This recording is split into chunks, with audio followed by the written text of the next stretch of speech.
Okay అండి. మనం చాలామంది చేసే మిస్టేక్స్ ఏంటంటే క్లచ్ని అయితే నెమ్మదిగా రిలీజ్ చేయకుండా ఫాస్ట్గా వదిలేస్తుంటారు, ఫాస్ట్గా ఎక్సెప్ట్ చేస్తూ ఉంటారు. అలా చేయడం వల్ల ఏమవుతుందంటే వెహికల్ స్పీడ్ అయిపోతూ ఉంటుంది. ఓకే అండి. ఎక్సెటర్ సరిపోతే ఇంజిన్ కూడా ఆఫ్ అయిపోతూ ఉంటుంది. అందుకు కాబట్టి మనం ఏం చేయాలంటే క్లచ్ని ఎప్పుడు కూడా నెమ్మదిగానే రిలీజ్ చేసుకోవాలి. ఎప్పుడైతే మనం క్లచ్ని రిలీజ్ చేయడం స్టార్ట్ చేసామో ఎక్సెటర్ కూడా నెమ్మదిగా ప్రెస్ చేస్తూ ఉండాలి. లేదు ఫస్ట్ గేర్లో మనకి ఎక్సెటర్ ఇవ్వడం సరిగ్గా కుదరట్లేదు, బండి దూకడం కానీ ఇంజిన్ ఆఫ్ అయిపోవడం కానీ జరుగుతుంది అంటే మనం ఏం చేయటం అంటే ఎక్సెటర్ ఇవ్వక లేకుండానే క్లచ్నే ఓన్లీ నెమ్మదిగా రిలీజ్ చేసుకుంటే వెహికల్ నడుస్తుంది. ఎక్సెటర్ ఇవ్వకపోయినా క్లచ్ రిలీజ్ చేస్తే నడుస్తుంది. ఎలా అంటే మనం ఫాస్ట్గా రిలీజ్ చేస్తే మీకు ఇంజిన్ ఆఫ్ అయిపోతుంది, కానీ నెమ్మదిగా రిలీజ్ చేస్తే మీకు మూవ్ అవుతుంది. ఆ మూమెంట్ అనేది మీకు నేను చెప్తాను, క్లియర్గా చూడండి. అంటే డ్రైవింగ్ అలవాటు ఉన్న వాళ్ళకైతే పెద్ద ప్రాబ్లం అనిపించదు, కానీ లెర్నర్స్కి అయితేనే మనం ఇప్పుడు చెప్పుకునేదంతా ఎప్పుడు చెప్పుకున్నా ఏ వీడియోలో చెప్పుకున్నా లెర్నర్స్ కోసమే మనం చెప్పుకుంటాం కాబట్టి లెర్నర్కి యూజ్ అయ్యే మెథడ్మెంటే మనం చెప్తున్నాము. ఓకేనండి. ఇప్పుడు మనం చాలామంది చేసే మిస్టేక్ ఏంటంటే ఫస్ట్ గేర్లో వేసేటప్పుడే బండి దూకించడం కానీ ఇంజిన్ ఆఫ్ చేయడం కానీ జరుగుతూ ఉంటుంది. ఎందుకు అలా జరుగుతుంది అంటే మనకి క్లచ్ సరిగ్గా రిలీజ్ చేయకపోవడం వల్ల, అలాగే ఎక్సెటర్ సరిగ్గా ఇవ్వకపోవడం వల్ల. ఓకే, ఎక్సెటర్ దగ్గరే ప్రాబ్లం అవుతుంది అనుకుంటే కనుక ఎక్సెటర్ ఇవ్వక్కలు లేకుండానే మనం క్లచ్ రిలీజ్ చేసి వెహికల్ మూవ్ చేయొచ్చు. అది ఎలాగనేది మీకు నేను చూపిస్తాను, చూడండి. ఓకేనా.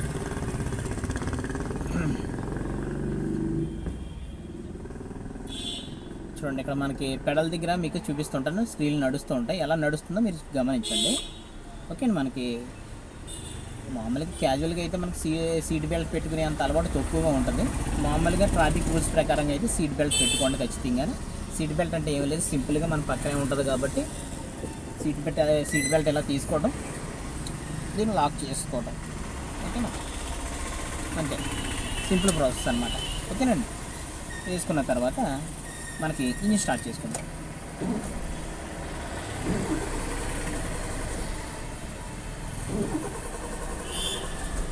ఓకే, మనకి ఇంజిన్ స్టార్ట్ అయింది. ఇప్పుడు మీరు గమనించండి, ఇంజిన్ ఆన్ చేసాం కదా, ఇప్పుడు మనం క్లచ్ తొక్కి ఫస్ట్ గేర్ వేసుకుంటాం. గమనించండి, నేను ఎక్సెటర్ మీద కాల్ లేదు. చూడండి, మన హ్యాండ్ బ్రేక్ మనం డౌన్ చేస్తాం. చూడండి, క్లచ్ని నెమ్మదిగా రిలీజ్ చేస్తే మీరు వెహికల్ని గమనించవచ్చు, మూవ్ అవుతుంది కదా. చూడండి, నేను ఎక్సెటర్ ఇవ్వట్లేదు, మీరు గమనించండి. చూడండి, ఎక్సెటర్ ఇవ్వకపోయినా నడుస్తుంది కదా, అంతే, సింపుల్ ప్రాసెస్ అనమాట. మనం ఎక్సెటర్ ఇవ్వకపోయినా వెహికల్ నడుస్తుంది. అలా నడవాలంటే క్లచ్ని ఎప్పుడు కూడా నెమ్మదిగానే రిలీజ్ చేయాలి. ఫాస్ట్గా రిలీజ్ చేస్తే ఇంజిన్ ఆఫ్ అయిపోతుంది, ఎందుకంటే ఎక్సెటర్ సరిపోదు అనమాట. అంటే ఇంజిన్ సైడ్కి సంబంధించి కొంత ఎక్సెటరే బేస్ అయి ఉంటుంది, అది కేవలం ఇంజిన్ రన్ అవ్వడానికి సరిపోతుంది అనమాట, ఇంజిన్ వైబ్రేట్ అవ్వకుండా. ఓకే అండి. అలాగే రివర్స్ చేసేటప్పుడు కూడా సేమ్ ప్రాసెస్.